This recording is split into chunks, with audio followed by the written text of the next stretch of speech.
More Orioles baseball. The Cleveland Indians in town, and the Tribe off to a great start under Tito Francona this year and getting some surprises. But the big story, of course, is in Chicago, Illinois, where the Cubs continue their dominance, although they've fallen a little bit and the Giants are catching up. And here comes the trading deadline. This guy covers all things Major League Baseball out of the second city of Chicago at Bleacher Report, as well as at 670 The Score and other places in the Chicagoland area. But you can follow him out on Twitter at Seth Gruen. He has a lovely picture of the friendly confines on the front of his Twitter and is one of our defending champions. Seth, what's going on? What's going on with the Orioles right now, right? I mean, we got the trading deadline coming up. They need some starting pitching, but everybody needs starting pitching right now, right?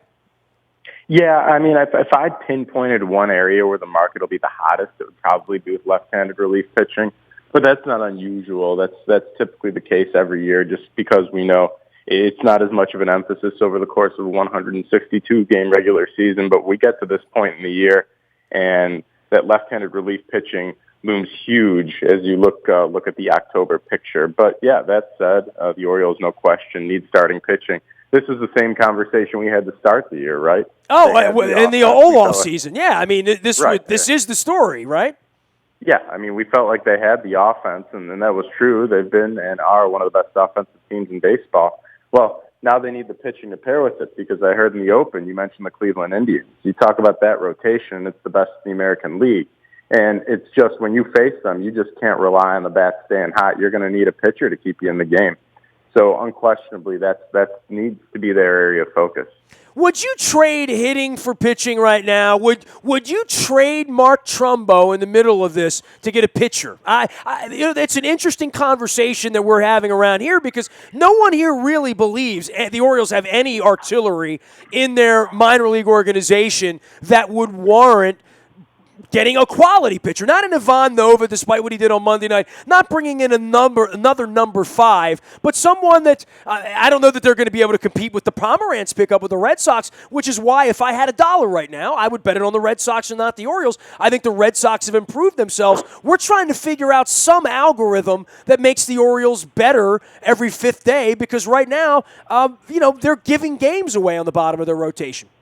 Yeah, I think a creative GM is able to make deals at the major league level, and obviously that's not uncommon. That said, if you're the Orioles, I don't weaken a strength just to sort of strengthen a weak area, if that makes sense to you. This team's DNA has been, it's offense, and it's going to win through solid offense and hitting the baseball and scoring runs. That's ultimately how it's going to win a championship. It just needs pitching to supplement. I don't think you change who you are at this point in the season, and trading Trumbo could do that. Now, that said, maybe there's an opportunity for them to get a talented starting pitcher at a bargain, okay? Sonny Gray, for example, all right? I know the Cubs were interested in him at the beginning of the year in the offseason, and the price was said to be too high. He was said to be untouchable. Well, he's not having such a great year, so maybe the price is low.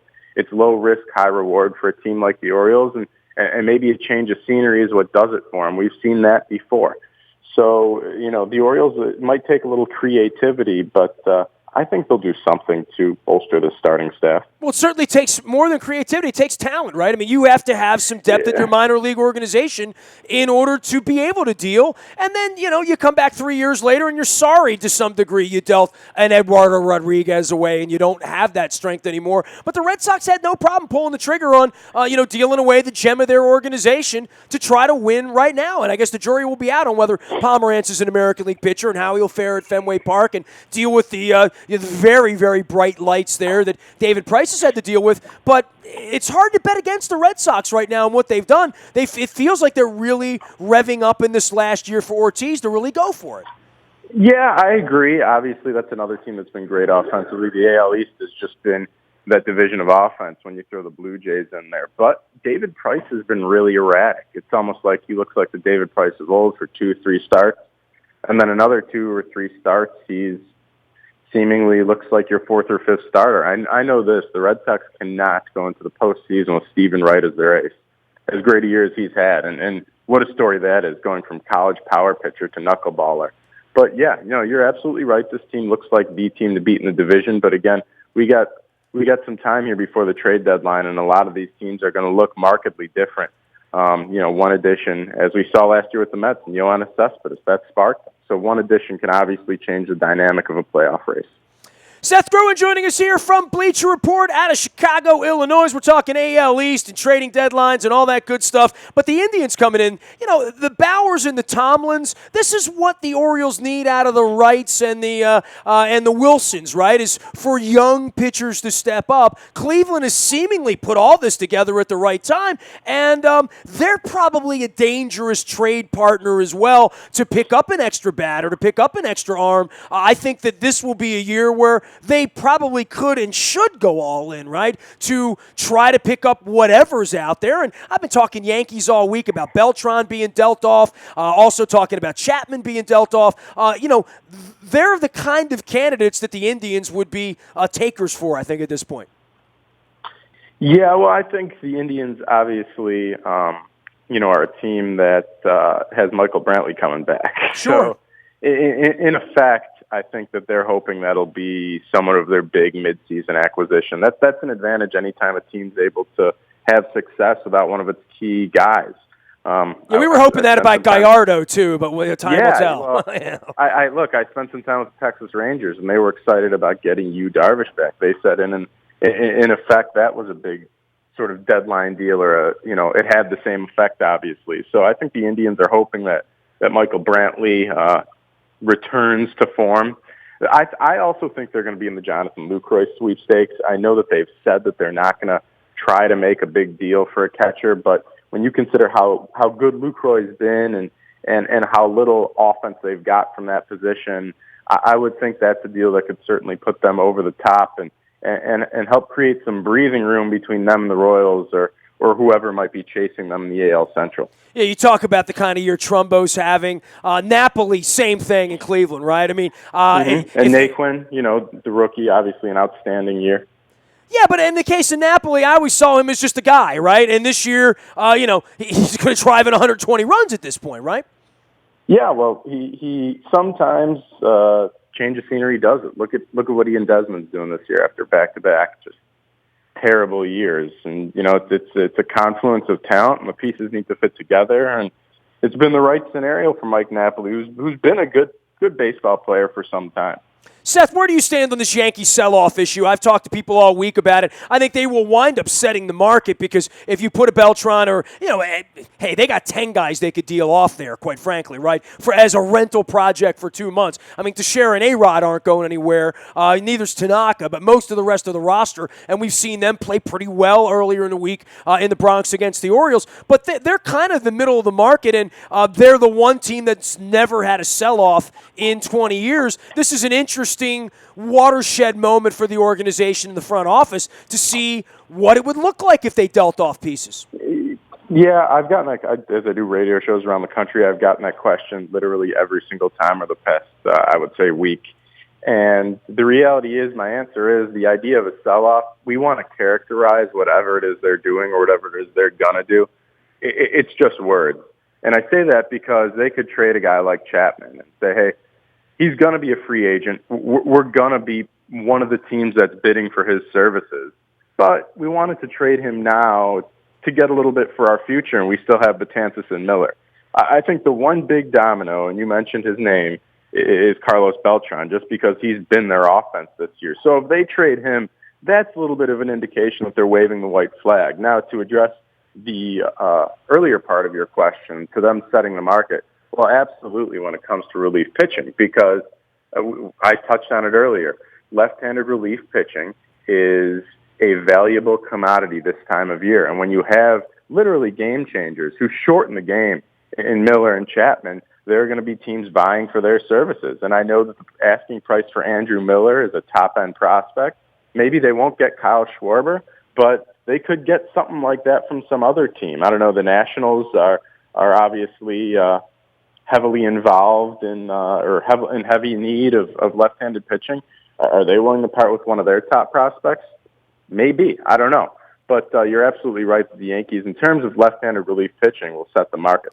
It's hilarious, right? Chapman was radioactive 90 days ago, right, for everybody. Now, all of a sudden, everybody's going to be lining up to give away a gem of their organization for a 2-month rental of him, right? Yeah, I would not think people would give up top prospects for Aroldis Chapman, not for a rental, but for Miller, a guy who's under contract for a few more years. Yeah, absolutely, because he's a guy who could help you not only in a race this season, but in succeeding seasons. So that's more of a trade for your immediate future. I think there'll be some teams that will shy away from Aroldis Chapman, even for a 2-month rental, just because of his off the field issues, certainly. But yeah, when you talk about a rental and talk about short term, I think teams are obviously more willing to overlook some of that stuff. Seth Gruen joining us here from Bleacher Report out of Chicagoland. You can follow him out on Twitter at Seth Gruen. That's Gruen. And, talk about the Cubs and the Giants and the Nationals. I'm not just going to, say they're going to make the playoffs, but, I don't know who's coming to get them. The Miami Marlins are the interesting team here this summer, right?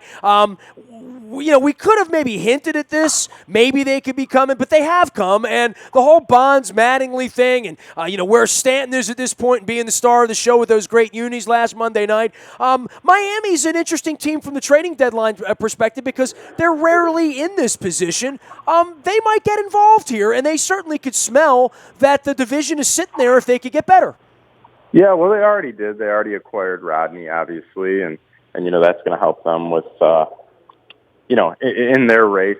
As far as the National League goes as a whole, I don't really see any of those divisions changing hands. I mean, you got to love the Giants, right? And obviously their top-end pitching and what they've done this year. The Cubs, we've talked about them ad nauseum. I don't really see anybody catching them.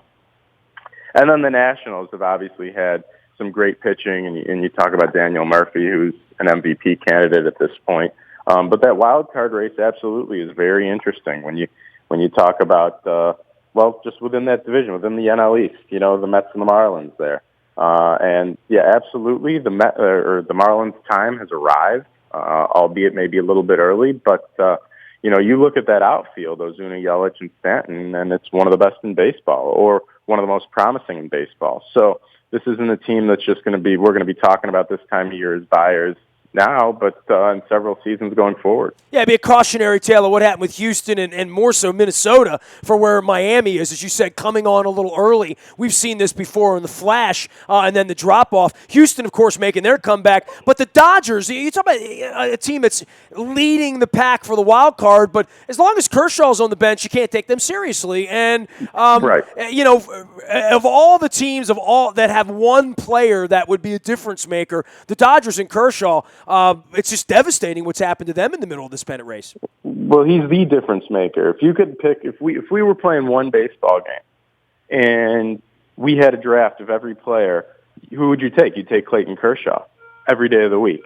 He's having an unbelievable year, and they're obviously a different team when he's not pitching. Any team would be different when he's not pitching. But when you consider, the implications of a wild card race, that has a big impact. And the longer he sits on the bench, the longer they kind of twist in the wind and maybe lose ground on some of the other teams that they're competing with. So, yeah, you're absolutely right. And then you consider sort of what's going on with Yasiel Puig, and all reports indicate that, they've sort of given up on him. Well, maybe there's a team that looks at him and looks at his otherworldly physical talents. He's obviously a toolsy guy who just can't put it together, and maybe they think they can get the best out of him. So maybe they're able to leverage that a little bit for some starting pitching. Seth, I'm giving you $1 betting on a team in the AL East. Who's going to win the AL East? Wow, I'll go with the Red Sox, but I do believe all three of the teams that you would consider will be in the playoffs. I think Baltimore and Toronto are going to be in that wild card game. Okay, well, that's 3 hours of extra baseball that will all be glued to our TV sets. Seth, take care of yourself, man. Enjoy the weekend out there in Chicago. We'll see you in a couple weeks for that Pearl Jam gig up on the north side. All right, talk to you soon. I am alive here with Sports Radio, the Bayou Toyota Audio Vault there for you 24 hours a day from anywhere in the world. You can find Seth Gruen out at Twitter at Seth Gruen, as well as at Bleacher Report. You can email me anytime, nasty@WNST.net. I'm on LinkedIn, Facebook, Facebook, Twitter, Instagram, Snapchat, and just about any other place that you find your social media. If it's in the palm of your hands, chances are I'm in there somewhere. The morning newspaper hits your email inbox at 7 a.m. each and every morning. It's powered up by Planet Fitness and PlanetFitness.com. Still $10 a month to get in the best shape of your life there. And last but never, ever least, breaking news. If it happens any moment, around the clock, day or night, Ravens or Orioles or Terps, you get it first on the WNST Tech Service. 10 years running. It is our best service. Ask around. You get it first. We make you smarter. That's all you can ask for. It's all brought to you by Coons Ford of Security Boulevard. And Dennis is here on Thursday driving you home from 3 until 5. I'll be driving you crazy on the internet all weekend long. Tweeting, Facebook Living, WNS TV channel on our YouTube, streaming that live out to you. We are WNST.net AM 1570 and WNST Towson, Baltimore, and we never stop talking Baltimore sports.